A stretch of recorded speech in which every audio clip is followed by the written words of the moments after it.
So Jan Havliš is going to present to us on experimental linguopoetics arises, phonaesthetics and phonaethemics could have been Tolkien wrong. Thank you very much for the introduction. There could have been Tolkien wrong is supposed to be some catchy subtitle, but anyway, I'm going to point out where might he be wrong. I'm going to present also the ongoing work, which is part of my PhD in general linguistics. So it's not really cooked well. It still has some unclear points, and I am going to present an experimental work in linguistics. So what I am really interested in is language creativity. So how the new language phenomena appear. And when looking at that, we may see that there is something I would call linguogenesis.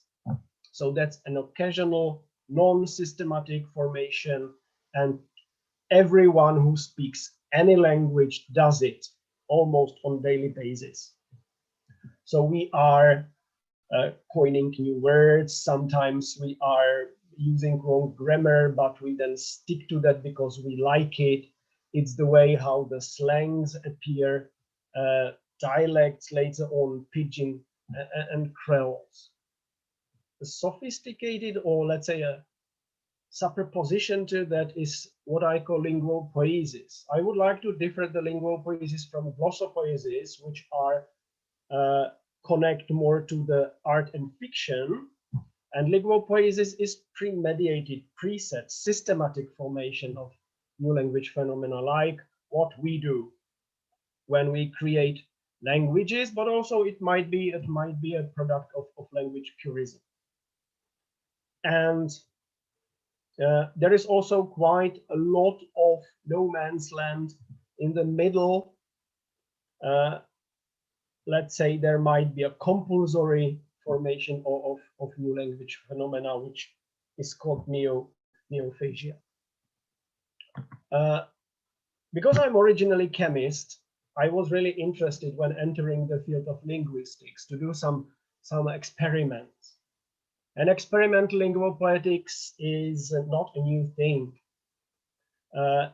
In a form of the artificial grammar learning, it appeared in late 50s and then in 60s. Later on, it was extended to the synthetic or engineered languages. But what I'm more interested in is a third, let's say, aspect of experimental linguopoetics, and is reverse linguistics. Generally, we may say that if we would like to create a language, we are supposed to somehow understand it. Intuitively or knowingly, we have to somehow control or rule the language. So reverse linguistics for me is that based on the knowledge of language, we are constructing a language, and we may test a language hypothesis by meaning of constructing languages. Also, what seems to be used recently is to use reverse linguistics for teaching of linguistics. Yeah. So we are using that for showing the students how the language works by letting them to construct their own grammars and lexicons. So the main topic, which is also connected to the linguopoiesis, is sound symbolism. So is there a relation between sound and meaning? And there are two views on that. One is a priori sound symbolism, meaning that the sound defines the meaning. So the meaning is hidden in the sound.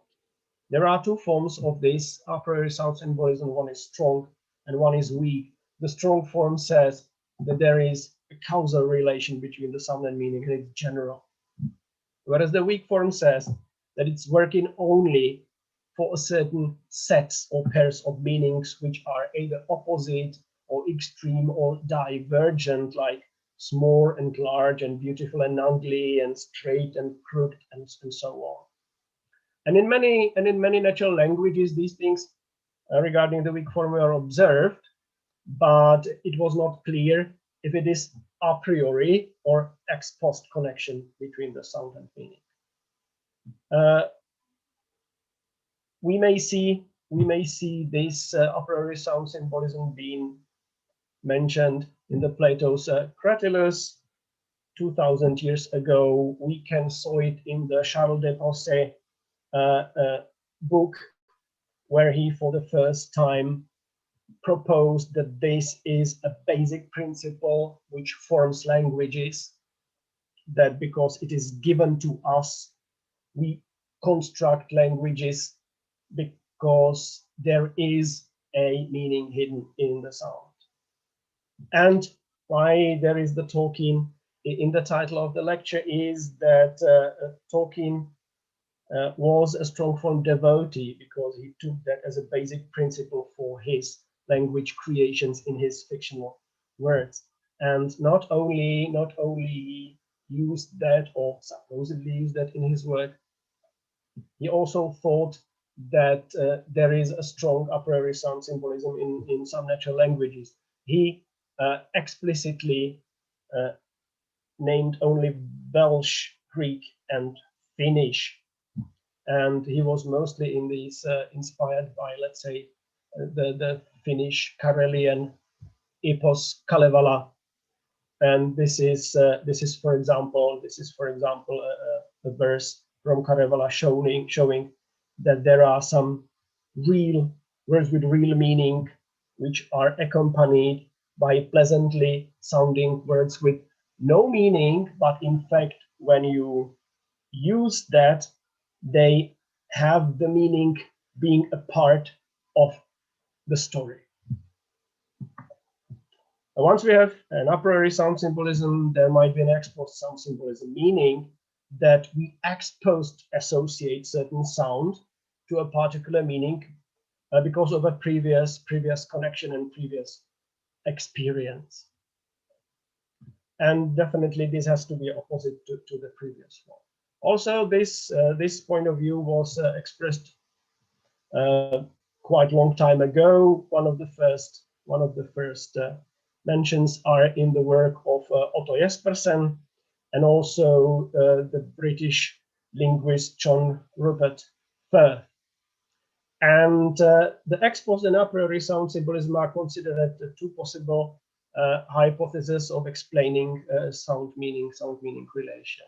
It is worth to mention that there is a phenomenon called synesthesia, which is a cognitively psychological phenomenon saying that you can experience a sensorio-cognitive stimulus in a different sensorio-cognitive pathway, meaning, and you know that maybe from fiction and from movies, that people, or maybe from your own experience, that people can perceive, as I said here, odors as colors. Some people perceive numbers as colors, so they don't really do mathematics by manipulating with the numbers or their values, but with the colors. But also there is a very well-known phenomenon of synesthetic phenomenon, this Kikibuga effect, which is somehow connecting shapes and sounds. And it's worth to mention that the ex post sound symbolism might be some form of synesthesia. So what we did, we conducted 4 studies, and maybe some of you took part in it, because it's like a year ago, I asked some of you to supplement me with samples of their conlangs for this study, and I also posted the links to the group with the questionnaires for this study. So there are 4 parts of the study. The first study was done only with Czech and Slovak respondents, and I picked 17 languages, which I divided into 5 groups: natural languages, Then there are a posteriori created languages, which are really supposed to serve as either some kind of control, or if an a priori sound symbolism works, they have to show a really intense correlation. Then there are a priori created languages. Then there are created languages, assumingly following the a priori sound symbolism. Both are Tolkien's Quenya and Sindarin, but I also took one of the creations of our fellow LCC members. And as a quasi-negative control, I used randomly generated words. So there were 17 languages, and out of each language, I prepared 8 meaning pairs, like these opposite and the extreme, or diverge meanings like good, evil, snow, rain, red, black, and so on. And then I asked my respondents, what do you mean means red? And I give them 2 words. One of them really meant red, and the other meant other color, in this case, black. And then during the questioning, I ask them again, but I give them the same pair of the words, but now ask them which one of them is black. So I had some kind of complementary questions. The second study was trying to paraphrase the study of Brent Berlin from the 1994. Brent Berlin studied the sound symbolism in species nomenclature of different native languages, and he picked an Indian language, Wambisa, and he presented to 600 students of anthropology pairs of words, and he asked them which one of them represents a bird. I tried to paraphrase this experiment, doing it from the other side, because he presented them with pairs, one of the word meaning fish, second of the words meaning bird. I do it other way around. I asked my recipients, giving them exactly the same 50 pairs of fish bird names, but I asked them which one of them is a fish. The third study was that I tried to inspire people to create their own words or sound sequences which are supposed to represent some meanings, and that were exactly the basal meaning used in the study number 1. And then I designed a limited study similar to the study 1, but much shorter, because in the first study there was 272 questions in the questionnaire. So I already thought, I mean, the respondents were bored, lazy, whatever. Let's do it relatively briefly and more focused. So now I've picked only 3 sets of languages, and only 5 of them, not 17. So I picked natural supposedly a priori sound symbolic languages, Welsh, Greek, and Finnish, coming from the Tolkien's article. Then I picked on created languages, supposedly a priori sound symbolic, it was Quenya. And then as a negative, quasi-negative control, I picked some randomly generated word I called code 3, whatever. So the study design was that the respondents shouldn't know the purpose of the study. Then I tried to pick languages the respondents should not master. It mostly worked. Unsurprisingly, Russian, Czech, Slovak respondents were able to recognize Slavic-based languages. Unfortunately, quite a lot of scholars knows Greek. And among the Czech and Russian speakers, there were also some speakers of Finnish, namely 3 of them. For the hypothesis testing, I simply set a relatively simple set of the null and alternative hypothesis. If there is no relation between the sound and meaning, the picking should be random. If there is a relation between the sound and meaning, the picking or the choosing should be non-random. I can later on go through some more sophisticated binomial tests, but I didn't do them yet. I also used some additional testing for the study one, where I did these complementary questions. I could use contingency tables to study the efficiency of the choosing method. So if really choosing the meaning just by a feeling, if it is efficient at all. I also later on did a 2D result matrices, so I can evaluate the probability of the choice not only per word or sound meaning, but also per respondent. I also intended to do the phonological analysis, but I didn't manage yet because it's quite an intense piece of work. So what is the result? What are the results? So the results of the first study are relatively simple. None of the respondents overall match significantly meanings of the word with the words. You see 21 out of the 136 complementary tasks were significantly correct. What's very funny is that the best results were in Sindering, 6 out of 8. And later on, you will see that in the test number 4, Czech respondents were also very good in picking within Quenya. So I somehow assumed that there were secret Tolkienists who didn't mention that in the part of the questionnaire when I asked them what kind of languages they master somehow. Out of the 136 complementary tasks, 6 of them were significantly incorrect.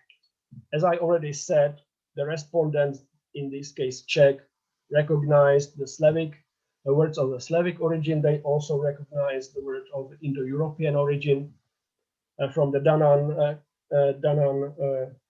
constructed language. What we but have found were fancy words. So 64 out of 270 words presented, some of them were significantly preferred regardless of what they are supposed to mean. So imagine that you ask, let's say, what does it, if it is, does it mean fly or fall? But in any case, for example, the respondents picked the word petal, and they picked it with probability more than 80%. So there is a list of such kind of words. It's interesting, then some of them are coming from the constructed languages, but some of them are also coming from the randomly generated words. If it comes to the second study, where we were paraphrasing the Berlin's study, we were not able to get the similar or adequate results to what he get. Out of the 50 pairs of the fish-bird words in the Berlin study, 29 were significantly correct. Even he had results more than 90% of the correct pickings. But that might be because of the bird names are quite onomatopoetic, like chuchuki, chichikia, takai. So that's the reason why we decided to do the study opposite, not ask them the bird names, but the fish names. Honestly, I can't imagine what will be the sound of a fish. And definitely only 4 out of 106 respondents choose significantly correctly. One of them chose significantly incorrectly. And there was no significant difference between the 3 language groups. So it was not good. The study number 3, I mean the creation of the de novo words for given meanings, was a complete disaster, because 30% of the respondents simply took a shortcut. They used exotic natural languages. They maybe thought I would not recognize them. Sometimes they too much relied on their mother tongue, sometimes on their L2, like English. I found 2 already established conlangs to be used, and the rest used just some kind of mumbo jumbo. And the 17% of the respondents who took it seriously created phonologically very heterogeneous group of words and I can't find any similarities or any ground to which I can connect all these words. And the last study, the fourth study, was the study simplified study 1, and unsurprisingly, it went up with similar results. 41 out of 50 respondents were matching overall randomly the words. One respondent excelled in Greek and Finnish. He had 100% matches, but he noticed that in the questionnaire saying, I recognize that this is Greek and Finnish, so I was able to pick them because I know. As I said, this is a second example. 19 out of 27 Czech respondents matched significantly in Quenya, which did not happen within the English respondents, neither the Russian respondents. Quite good were also people in the Finnish, regardless. They pledged they know Finnish. On the other hand, Welsh was supposedly being a priori sound symbolic controlled language, but people of all language groups picked significantly incorrect in Welsh. So what are the conclusions? We didn't find overall correct choices between meaning and words, but we have found non-random choices in a small number of meaning per word.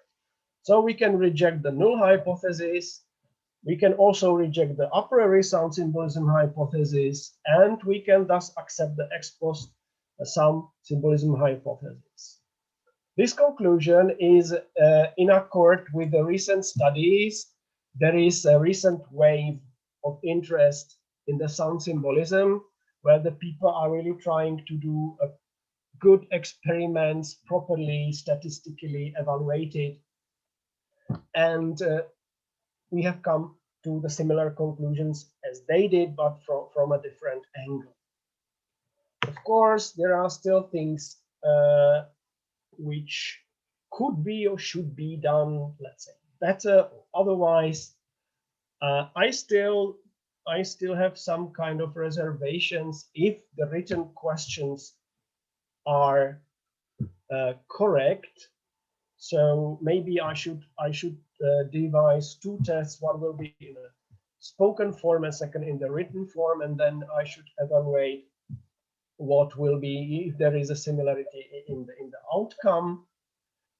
There might be a problem with the spelling, because in the written questions you should spell the words in a way that people will be able to read it and get the sound, regardless they know no IPA. So no standardized way to write down sounds. And that might be a problem. I was inspired by the Brand Berlin work because he transcribed the Huambesa words into the English orthography, and I thought, okay, I'll do the same thing. I'll do that for the English speakers. I do that for the Czech, Slovak, and for the Russian speakers too. And that might be a problem, but that has to be tested too. I've already found a very good paper by Swedish group Johansson et al. Recently published, which has a good manual how to do a thorough phonologic analysis. But what else I would like to do when I will speak to some good statistician is how to evaluate the potential random choices, not because of the topic of the research, but because the respondents were bored, lazy, or they lacked interest. But I have a certain reservation to this, because the first study was done not through the online forms, but it was done through the printed questionnaires, and in quite a lot of cases, the people corrected themselves and picked another word instead of the formerly picked. And it was through all the extent of the study, so not only in the beginning. Yeah? So I think that the people paid attention. Okay, so that's all from me to you. I would like to thank you for your attention. I would definitely like to thank to the people who helped me a lot and who inspired me.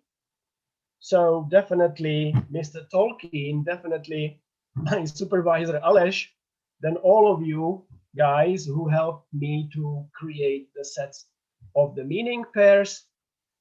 My colleague Oksana Shuvalova in the Moscow University, she was able to pass my work to her students and help me to get attention for that work. And of course, to the all tens of volunteers and respondents who worked with my questionnaires. So thank you very much.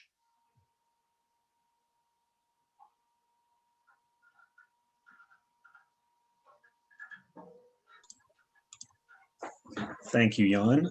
Excuse me. I think I was one of your participants in at least one of those stages, so it's really cool for me to see what's coming out of that, and especially the fact I think you and I share some healthy skepticism of some of the sound meaning studies that have been done in the past. Yep. Part of my skepticism has come from an academic publishing bias, where in languages where the boo-boo kiki effect has failed, like in some Papua New Guinea languages, I believe, those studies weren't published because they didn't get a result. So we only hear about these ones. So I think my favorite part of what you've done is you've taken so many languages and people from so many language backgrounds that hopefully you're negating what might be a specific language effect. If I can find the question again, Yoshimitsu on YouTube asked, couldn't word examples be presented as a word pronounced by several different people in a short audio file to avoid association with a specific voice instead of spelling?